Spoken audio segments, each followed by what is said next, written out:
नमस्कार, कोशी समाचारमा स्वागत छ। म बबिता लिम्बू।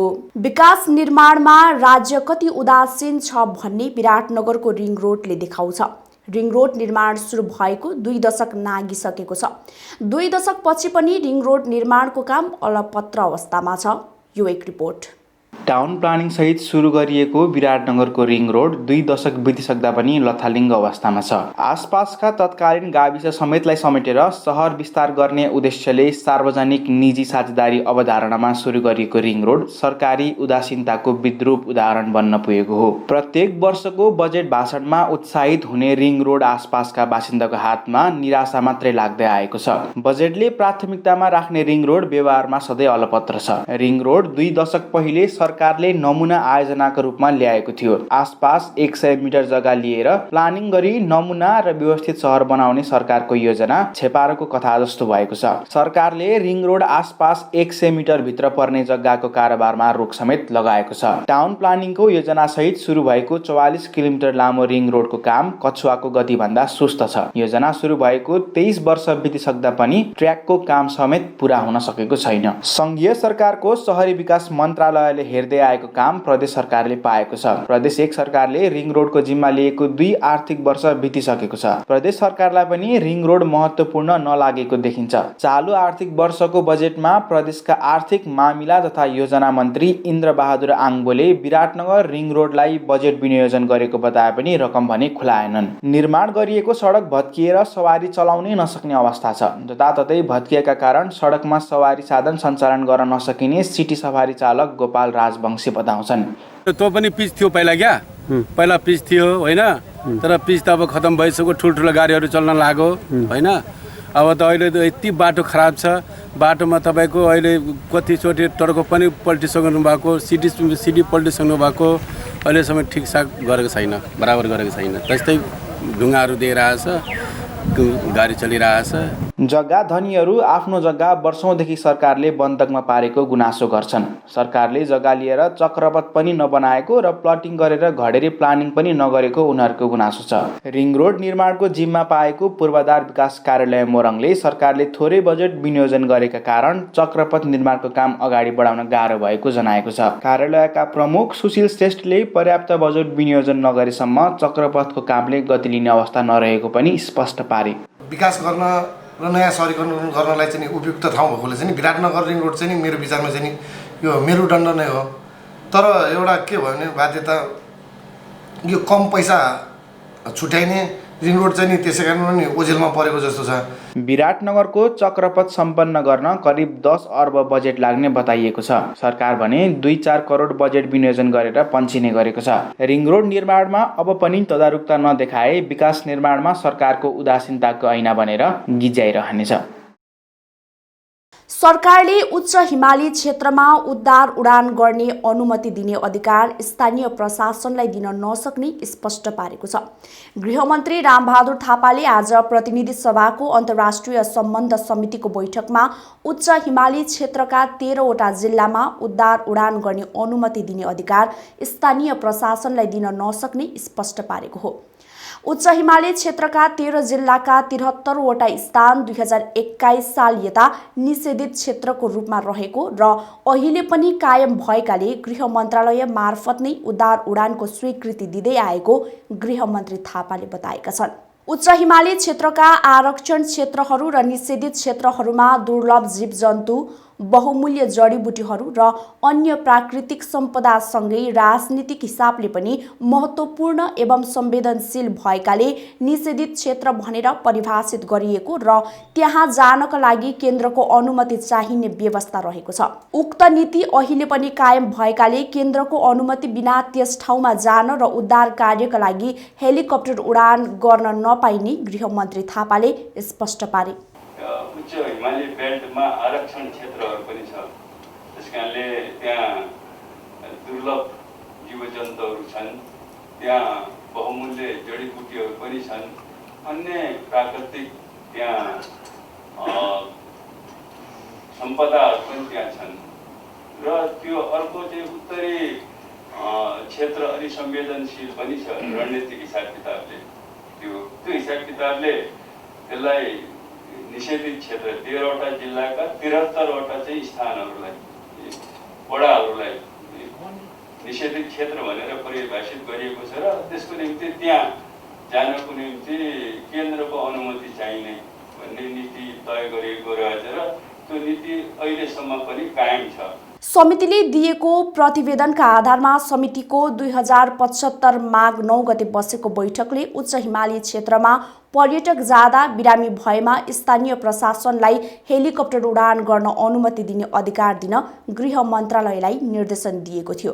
उक्त निर्देशन कार्यान्वयन भएको थिएन। सोही विषयमा समितिमा भएको छलफलमा गृहमन्त्री थापाले आरक्षण र निषेधित क्षेत्रमा उद्धार उडान गर्न अनुमति दिने अधिकार स्थानीय प्रशासनलाई दिन नसकिने स्पष्ट पारेको हो। 13वटा जिल्लाका 73 स्थान बाहेकका ठाउँमा सबै जिल्ला प्रशासनसँग हेलिकप्टर उडान गर्न स्वीकृति दिन सक्ने अधिकार रहेको पनि गृहमन्त्री थापाले उल्लेख गरे। महानगरीय प्रहरी आयुक्तको कार्यालय प्रमुख विश्वराज पोखरेलले ट्राफिक प्रहरीको आचरण कमजोर भए सिङ्गो प्रहरी संगठन सुध्रिन कठिन हुने बताएका छन्। प्रहरी अधिकृत र जवानहरूको लागि संयुक्त मेस भवन उद्घाटन गर्दै प्रमुख पोखरेलले ट्राफिक प्रहरीको व्यवहार र आचरण कमजोर बनाउन नहुने बताएका हुन्। प्रहरी आयुक्तको कार्यालयका आयुक्त प्रहरी नायब महानिरीक्षक पोखरेलले कुनै पनि कुरामा कमजोरी गर्न नहुने, व्यवहार र आचरणमा आँच आउने काम नगर्न पनि उनले निर्देशन दिए। ट्राफिक प्रहरी अन्य प्रहरी भन्दा व्यक्तित्व, शैक्षिक र क्लोज ट्रेनिङको हिसाबले उम्दो संगठन भएको पनि उनले स्पष्ट पारे। कुनै पनि कुरामा कमी कमजोरी नहुने ढङ्गले तपाईहरुको व्यवहार रहोस्, तपाईहरुको आचरण रहोस्। तपाईहरुबाट नै व्यवहार कमजोर भयो, तपाईहरुको आचरण नै कमजोर भयो भने मैले भने नेपाल प्रहरीलाई सुध्रन धेरै कठिन हुन्छ। कोभिडको समयमा ट्राफिक प्रहरीले भोग्नु परेको अप्ठ्यारो, असहजता र कठिनाई कसैसँग पनि तुलना गर्न नसकिने उनले जनाए। सबैभन्दा बढी जोखिममा काम गर्ने राष्ट्र सेवकमा ट्राफिक प्रहरी पनि अग्र स्थानमा रहेको उनी बताउँछन्। कोभिडको जोखिमको घडीमा तपाईहरुले जुन ढङ्गले काम गर्नु परेको छ, जति जोखिम उठाउनु परेको छ, जति अप्ठ्यारो र असहजतालाई बेहोर्नु परेको छ, जति कठिनाईलाई भोग्नु परेको छ, त्यो कसैसँग कम्पेयर हुन सक्दैन। महानगरीय ट्राफिक प्रहरी महाशाखाका प्रमुख प्रहरी वरिष्ठ उपरीक्षक भीम ढकालले आफ्नो समस्या लुकाएर भए पनि जनताको सेवामा 24 घण्टा नै खटिएको बताए। कोभिड सुरु भएपछि ट्राफिक प्रहरीले ट्राफिक व्यवस्थापन, नागरिकलाई कोभिडबाट बचाउने र जोखिममा रहेर काम गर्ने अधिकृत र जवान एकजुट भएर अगाडि बढिरहेको पनि प्रहरी वरिष्ठ उपरीक्षक भीम ढकालले उल्लेख गरे। कोभिड सुरु हुनासाथ तीनटा कुरा हामी सँगै काँधमा बोकेर हिँडेका छौँ कि पहिलो कुरा ट्राफिक व्यवस्थापनलाई एज इट इज बनाउने, दोस्रो कि नागरिकलाई कोभिडबाट बचाउने, कि नेपाल सरकारबाट बेला बेलामा भएका जुन निर्देशनहरू छन् तिनलाई फिल्डमा एक्ज्याक्ट पालना गराएर कोभिडबाट नागरिकलाई बचाउने कुरामा हामी 24 घण्टा खटेका छौँ। नम्बर 2 र तेस्रो भनेको हामी 24 घण्टा सडकमा उभिने ट्राफिकहरू जसलाई जोखिम ज्यादा छ कोभिडको, कि सम्पूर्ण अधिकृत जवानहरू जो हामी एउटा पारिवारिक एउटा साइनोको हिसाबले हामी एकजुट भएर लागेका छौँ कि उहाँहरूलाई जोगाउने, यी तीनटा कुरालाई हामी प्यारलल अगाडि बढेर हिँडिराखेका छौँ। डीआईजी पोखरेलले आज प्रहरी अधिकृत तथा जवानहरूको संयुक्त मेस भवन र हराएका तथा फेला परेका वा चोरी भएका सवारी साधनको अभिलेख व्यवस्थापन सफ्टवेयरको उद्घाटन गरेका हुन्। संस्कृति, पर्यटन तथा नागरिक उड्डयन मन्त्री योगेश भट्टराईले निजगढ विमानस्थल निर्माणमा स्थानीयबाट कुनै अवरोध नभएको बताएका छन्। संघीय संसद प्रतिनिधि सभाको अन्तर्राष्ट्रिय सम्बन्ध समितिको आइतबारको बैठकमा उपस्थित भएका मन्त्री भट्टराईले निजगढ विमानस्थल निर्माणमा स्थानीयबाट कुनै अवरोध नभएको बताएका हुन्। स्थानीय बासिन्दाका लागि दिनुपर्ने मुआब्जा 80% वितरण भइसकेको र केहीलाई स्थानान्तरण गर्ने काममा सुरुवात भएको उनले बताए। 1900 हेक्टर क्षेत्रफल जमिनमा एयरपोर्ट बन्ने भएकाले कति रुख कटान हुन्छ भन्ने सम्बन्धमा रुखको गणना गर्ने काम भइरहेको पनि उनले स्पष्ट पारे। विभिन्न 12वटा ब्लकमा विभाजन गरेर रुख गणनाको सुरुवात गरिएको र अहिलेसम्म 2वटा ब्लकको गणना गर्ने काम सकिएको उनले बताए।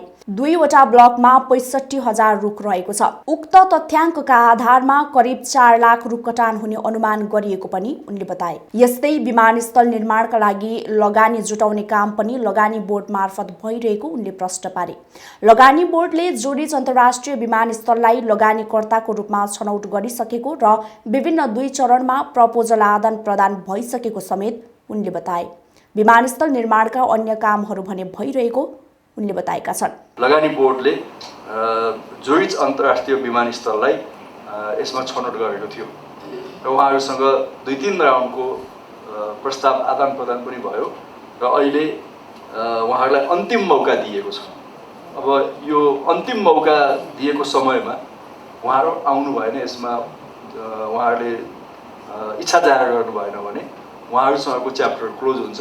बैठकमा पूर्व प्रधानमन्त्री माधव कुमार नेपालले देशको हित र अन्य लाभलाई हेर्दा पनि निजगढ विमानस्थल निर्माणको काम छिटो सुरु गर्नुपर्ने बताएका छन्। विमानस्थल निर्माणमा कुनै बाधा व्यवधान भए तत्काल समाधान गरी निर्माण कार्य सुरु गर्नुपर्ने उनले बताएका हुन्। आफू प्रधानमन्त्री भएको समयमा समेत यो विमानस्थल निर्माणका लागि उच्च प्राथमिकतामा राखेर काम गरेको उल्लेख गर्दै पूर्व प्रधानमन्त्री नेपालले 10 वर्ष भइसक्दा समेत कुनै प्रगति हुन नसकेको जानकारी दिए। अब पनि कुनै समस्या भए उच्च तहबाट नै उच्चतम प्राथमिकता दिएर अगाडि बढ्नुपर्ने उनले बताए। किसिमको देशको हित कल्याण र यसको अनेक लाभलाई हेर्दाखेरि निजगढमा अन्तर्राष्ट्रिय विमानस्थल बनाउने कुरामा रहेका सबै बाधा व्यवधानहरू पन्छाएर अनि कुनै पनि हिसाबले त्यसमा कुनै कहीँबाट आलटाल भइरहेको छ भने यो बाधा व्यवधान खडा हुन पुगेको छ भने त्यसलाई पनि तदनुरूप नै हामीले टुङ्गो लगाएर पन्छाएर त्यसमा अगाडि बढ्नै पर्छ। बैठकमा सांसदहरूले निजगढ विमानस्थलको निर्माण कार्यमा भइरहेको सुस्तताप्रति चासो व्यक्त गरेका थिए। विमानस्थल निर्माणका लागि कति रुख काट्नुपर्ने हो त्यसको निर्क्योल गरी उच्च प्राथमिकताका साथ काम गर्न सांसदहरूले सुझाव दिएका छन्। स्थानीय समुदायका कुनै समस्या छन् भने तत्काल समाधान गरी विमानस्थल निर्माणको वातावरण बनाउनु पर्ने सांसदहरूले बताएका छन्। यस्तै लुम्बिनी र पोखरा अन्तर्राष्ट्रिय विमानस्थलको निर्माण समेत छिटो गर्नुपर्नेमा सांसदहरूले जोड दिए। यसबाहेक बैठकमा कोरोना संक्रमणका कारण विदेशबाट उद्धार गर्नुपर्ने नागरिकहरूलाई छिटो ल्याउने व्यवस्था मिलाउन सांसदहरूले जोड दिएका छन्। राष्ट्रिय र पूर्व राष्ट्रिय खेलाडीलाई आज राष्ट्रिय खेलाडी कल्याणकारी कोषले उपचार खर्च प्रदान गरेको छ। राजधानीमा आज एक कार्यक्रमको आयोजना गरी कल्याणकारी कोषले पूर्व र वर्तमान खेलाडीलाई उपचारका लागि आर्थिक सहयोग गरेको हो। एथलेटिक्स, बास्केटबल, जुडो र कबड्डीका गरी 4 जनालाई जम्मा 4 लाख रुपैयाँ प्रदान गरिएको राष्ट्रिय खेलकुद परिषदका सदस्य सचिव रमेश कुमार सेलवालले बताए। एथलेटिक्सका पूर्व राष्ट्रिय खेलाडी रविन कुमार राईको परिवारलाई 1 लाख रुपैयाँ प्रदान गरिएको हो। क्यान्सर रोगबाट पीडित राईको गत साउन 19 गते निधन भएको थियो। उक्त रकम राईकी धर्मपत्नी मञ्जु श्रेष्ठलाई हस्तान्तरण गरिएको हो। सदस्य सचिव सिलवालले पूर्व तथा वर्तमान खेलाडी र प्रशिक्षकहरूको बिमा गर्न सके सहयोगबाट वञ्चित हुने अवस्था नआउने बताएका छन्। उपचार रकम जुटाउन सक्नेलाई समेत राज्य र सङ्घको तर्फबाट सहयोगार्थ सम्मान हुने उनले उल्लेख गरे। कति एमाउन्ट जति लाग्दो रहेछ कुन तहको त्यो एमाउन्टलाई चाहिँ लिएर आएर एउटा हामीले चाहिँ बिमा गरिदिने व्यवस्था भइदियो भने कोही पनि खेलाडीहरू अथवा पूर्व खेलाडीहरू कोचहरू योबाट चाहिँ वञ्चित हुने थिएन। सबैसँग त्यो स्थिति हुन पनि सक्छ नहुन पनि सक्छ। स्थिति हुनेलाई पनि एउटा चाहिँ के भयो भने मलाई राज्यले हेरेको छ है, मलाई खेलकुद परिषदले हेरेको छ है भने उसले आफूलाई सम्मानित भएको महसुस हुन्छ। कार्यक्रममा बास्केटबलकी सविता खड्कालाई 1,25,000, जुडोका पूर्व खेलाडी पृथ्वी आलोकलाई 1 लाख र कबड्डीकी मनिषा विष्टलाई 75,000 रुपैयाँ प्रदान गरिएको छ। 2068 सालमा स्थापना भएको खेलाडी कल्याणकारी कोषले समस्यामा परेका खेलाडीलाई सहयोग गर्दै आएको छ।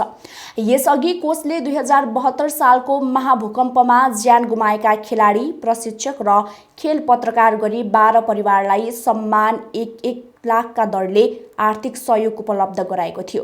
भूकम्पकै कारण अन्य क्षति बेहोरेका 80 खेलाडीलाई जनही 20,000 का दरले आर्थिक सहयोग प्रदान गरेको थियो।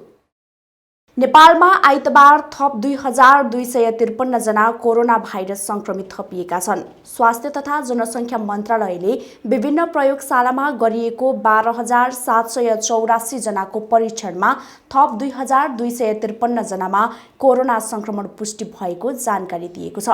यो सँगै कोरोना संक्रमितको संख्या 86,823 पुगेको छ, जसमध्ये सक्रिय संक्रमितको संख्या 22,219 रहेको छ। यता नेपालमा कोरोना मुक्त हुनेको संख्या 64,069 पुगेको छ। पछिल्लो 24 घण्टामा थप 1,329 जना कोरोना मुक्त भएर घर फर्किएका छन्। आज थप 7 जना संक्रमितको मृत्यु भएसँगै कोरोनाबाट ज्यान गुमाउनेको संख्या 535 पुगेको छ।